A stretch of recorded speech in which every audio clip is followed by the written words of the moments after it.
जय भीम नमो बुद्धाय. बघूया बातमीपत्रातल्या आजच्या घडामोडी. गेले 15 ते 20 वर्षांपासून नगर परिषदेमध्ये कंत्राटी सफाई कामगार अतिशय प्रामाणिकपणे शहराची स्वच्छता करतोय. ते स्वतःचा जीव धोक्यात टाकून नगरवासियांचे आरोग्य जपण्याचे अनमोल काम करत आहेत. विशेष म्हणजे कोरोना महामारीच्या वेळी हा कामगार जर कार्यरत नसता तर नागरिकांना जगणे अशक्य झाले असते. तेव्हा हा कामगार स्वच्छता दूत होता. देशभर ताट चमचे घेऊन घंटानाद करून याच कामगारांना कोरोना योद्धा म्हणून संबोधले जात होते. आज याच कामगारांना कायद्याने बंधनकारक असलेले किमान वेतन, भविष्य निर्वाह निधी, ESIC या आरोग्य योजनेचा लाभ दिला जात नाही. या कामगारांचे शोषण करणाऱ्या ठेकेदार कंपनीने कराराचे उल्लंघन केले असेल तर मुख्याधिकारी यांनी संबंधित कंपनीवर कारवाई करणे अपेक्षित आहे.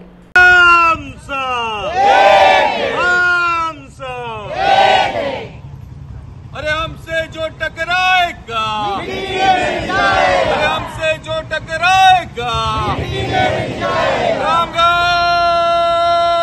एकजुटीचा, हमारी यूनियन, हमारी यूनियन, जोर जुल्म के टक्कर में संघर्ष हमारा नारा है. जोर जुल्म के टक्कर में संघर्ष हमारा नारा है. अरे हम सा, अरे हम सा, हमारे मांगे पूरी करो, नहीं तो खुर्चे खाली करो, नहीं तो खुर्चे खाली करो.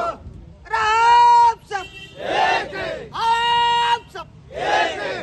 आपण कंत्राटी कर्मचारी सफाई कामगार आहोत. माईक खाली झालं. आपण सफाई कामगार म्हणून काम करतो आणि सफाई कामगार म्हणून काम करत असताना आपण इतरांचं आरोग्य अबाधित राहावं आणि म्हणून स्वतःचं आरोग्य धोक्यात टाकणारे आपण सगळे कर्मचारी.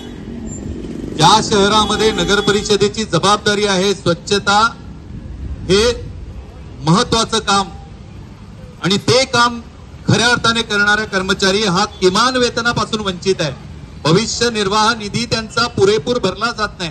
त्यांच्या आरोग्याची काळजी घेणारा ESICचं जी योजना आहे त्याचा निधी भरला जात नाही आणि हे सगळं न भरणाऱ्या ठेकेदारावर कारवाई नाही केली तर या मुख्याधिकाऱ्यांवर आणि लेखापालांवर शिस्तभंगाची कारवाई केली जाईल म्हणून वर्षभरामध्ये 3 शासन परिपत्रक निघाले. तरी सुद्धा नगरपालिकेकडून ठेकेदाराला पूर्ण पैसे दिलेले असताना सुद्धा त्या ठेकेदाराकडून हे दिलं जात नाही. स्वतःवरती कारवाई होईल तरी सुद्धा त्या ठेकेदारावर कारवाई करत नाहीत.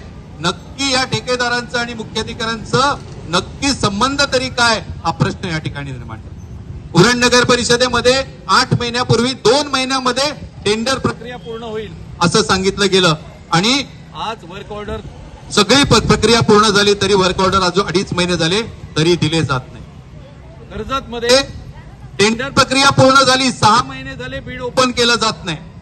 खोपोलीमध्ये 4 महिने झाले टेंडर नव्याने दिले आणि टेंडर नव्याने दिलेलं असताना त्यांना जी हजेरी 30 दिवस भरली जाते त्यांना पगार 15 दिवसाचा 16 दिवसाचा दिला जातोय आणि असं सगळं धुतल्या तांदळासारखं सगळं सत्य असताना मुख्याधिकारी आणि लेखापाल यांचा काहीतरी स्वार्थ असल्याशिवाय त्या मागच्या ठेकेदाराला आणि असलेल्या ठेकेदाराला पाठीशी घालत नाहीत असा आरोप आमचा आहे. आणि या ठिकाणी मुख्याधिकाऱ्यांनी केलेल्या अन्यायाच्या विरोधात हा कंत्राटी कर्मचारी न्याय मागण्यासाठी पोटाचं कळगं कुटुंबाचं या मिळणाऱ्या वेतनातून 50% वेतन मिळत असल्यामुळे भरू शकत नाही असं म्हणण्यापेक्षा लढून मरू हा निर्धार करून या ठिकाणी आलेले आहेत. आमचे नेते अनिल दादा या ठिकाणी आहेत आणि त्यांनी या लढ्याचं पूर्णपणे नेतृत्व या ठिकाणी स्वीकारलेलं आहे. हा लढा यशस्वी होईपर्यंत आमरण उपोषण मागे घेतलं जाणार नाही. 2 मागण्या आहेत. एक तर चुकीचं काम करणाऱ्या मुख्याधिकाऱ्यांवर आणि लेखापालांवर कारवाई झाली पाहिजे जे आदेश संचालकांचे आहेत त्या आदेशाच्या अंतर्गत आणि दुसरं ते जर कारवाई करायची नसेल तर तात्काळ आजच्या आज यांना न्याय कसा मिळेल याची तजवीज या ठिकाणी जिल्हाधिकारी आणि जिल्हा प्रशासनाने या ठिकाणी केली पाहिजे. ह्या मागणीसाठी आमरण उपोषण आहे. मुद्दा नाही, हा सर्व कंत्राटी कामगारांचा मुद्दा आहे ज्याच्यासाठी आपण झगडतो. आणि आज कित्येक जागा खाली आहेत. सरकारमध्ये पदं भरली जात नाही, रिकाम्या जागा आहेत पण त्या रिक्त जागा भरल्या जात नाहीत. बेरोजगारी प्रचंड आहे पण कंत्राटामध्ये जे आहेत त्यांना सुद्धा कायम केलं जात नाही. हा प्रचंड मोठा अन्याय सर्व कंत्राटी कामगारांवर आहे आणि आम्ही कायमच कंत्राटी कामगारांच्या न्यायाच्या मुद्द्यावर, लढ्याच्या मुद्द्यावर बरोबर राहिलेले आहोत. आज पण राहू, उद्या पण राहू. तुम्ही निदान ज्या पातळीवर आहात तेवढी पण पायरी न गाठलेले खूप बांधव अजून आपल्या खाली आहेत, ज्यांच्यासाठी आम्ही झगडतो. जे वीट भट्ट्यांवर काम करतात, कोळसा भट्ट्यांवर काम करतात, त्यांना तर किमान वेतन मिळतच नाही. त्यांचं किमान वेतन हा सरकारच्या दृष्टीने विचार करण्याचा पण मुद्दा नाही. त्यामुळे त्यांचे तर हाल हाल आहेत. त्यांच्याबरोबर पण आपण झगडतोय. पण आपण सगळे दिले जातात तरी मिळत म्हणजे हा भ्रष्टाचार पण आहे की कंत्राटदाराला मिळून सुद्धा तुम्हाला जेवढं वेतन मिळालं पाहिजे तेवढं मिळत नाही. आपली संस्कृती लढ्याची आणि मूठ उंचावण्याची संस्कृती.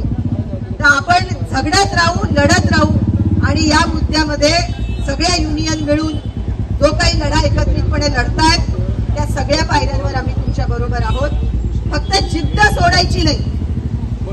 लढ्याचा मार्ग असा आहे का एक पायरी चढली, एकदा चढलो का आता बस झालं, मग संतोष भाऊ सांभाळतील, मग पुढारी आहेत त्यांनी बघावं, असं करून जमत नाही. लढ्याचा मार्ग हा परत परत करावा लागेल.